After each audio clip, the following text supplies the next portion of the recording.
Today, we're diving into an ancient text that's basically a masterclass in how to handle public criticism with total, unshakable confidence. It's a story called The Lion's Roar, and you're about to see exactly how it got that name. So the whole thing kicks off with a pretty serious public takedown. A guy named Sanakata, who used to be one of the Buddha's own disciples, has just left the community. And now he's going around the city of Vesali telling anyone who will listen that the Buddha isn't who they think he is. His big claim that the teachings are just clever reasoning, not some kind of special superhuman insight. And look, this wasn't some quiet gossip whispered in a corner.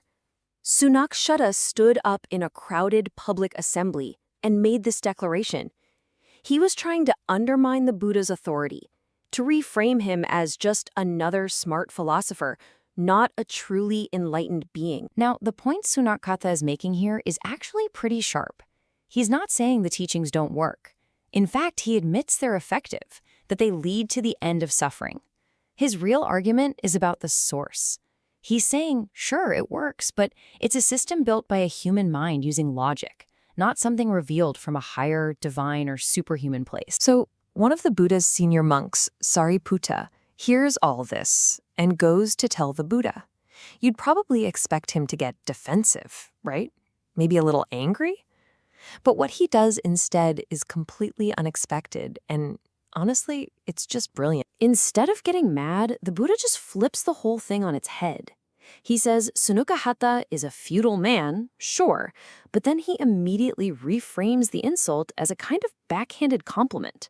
He points out that even his biggest critic is out there advertising the single most important thing, that the teaching, when you actually practice it, works. It delivers on its promise to end suffering completely. And then he pivots. He basically says, yeah, all that is true. But Sunakata, in his anger, has absolutely no clue what my knowledge is actually built on. He can see the results, the tip of the iceberg, but he can't see what's holding it all up. So then he starts to lay out the real foundation for his confidence. He doesn't just argue back.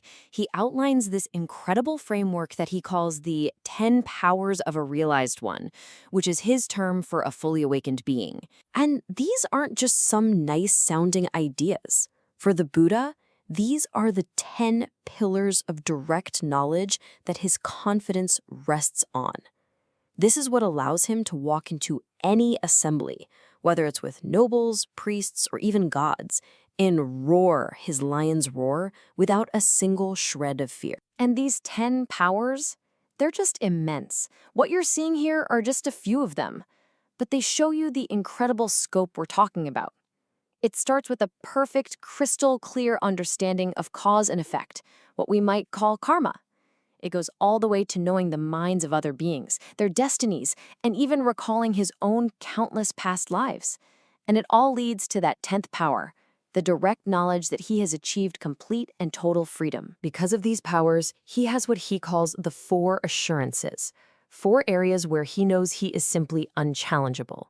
That no one can truthfully say he isn't fully awakened, that he hasn't gotten rid of all his inner faults, that the things he calls obstacles to enlightenment aren't really obstacles, and finally, that his teaching doesn't do exactly what he says it does. This isn't arrogance, it's just a statement of fact, based on exhaustive, direct experience. So, to really drive home the point that his knowledge isn't just theory, the Buddha does something pretty amazing. He tells a deeply personal story.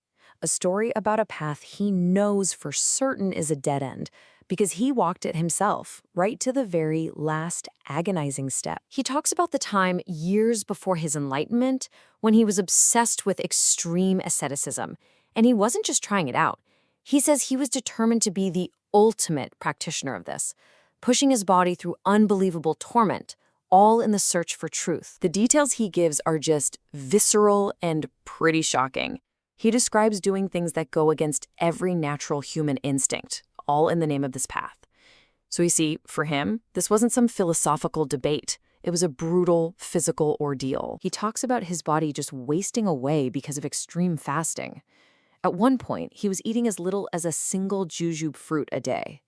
He got so thin, he says his ribs stuck out like the rafters on an old collapsing shed. And when he'd press on his stomach, he could literally grab his own backbone. And this is the whole point of the story. After all that, after pushing his body to the absolute brink, after all that grueling, painful work, he got nothing. No special insight, no superhuman knowledge, just pain. So when he says that path is a dead end, it's not a theory, it's a lab report. He ran the experiment to its conclusion. Okay, so after establishing, with pretty brutal honesty, what doesn't work, the Buddha brings the conversation right back to the present moment to deliver the final part of his response. He points out that he's 80 years old, and in doing so, he directly takes on this common idea that with old age, your mind, your wisdom, it has to fade. And this is the roar. He states, flat out, that his mental clarity, the very tool of his teaching, is as sharp and powerful as it has ever been. It's a living, breathing testament to the power of his path, and it stands in stark contrast to the wasted, broken body that the path of self-torture produced. The whole speech was so powerful, apparently, that his personal attendant, a monk named Nagasamala, who was fanning him the whole time, just exclaimed that listening to it made his hair stand on end. And that's how the teaching got its final, incredible name, the hair-raising discourse. So when you put it all together, you see the real heart of the Buddha's rebuttal. His confidence doesn't come from arrogance or belief or theory. It's an unshakable knowing that was earned. It was born from exploring every possible path, especially the dead ends, and finding out for himself what actually works. And it leaves us with a pretty powerful question, doesn't it? What would it look like to build our own confidence not on what we think or believe, but on what we truly deeply know from our own direct experience?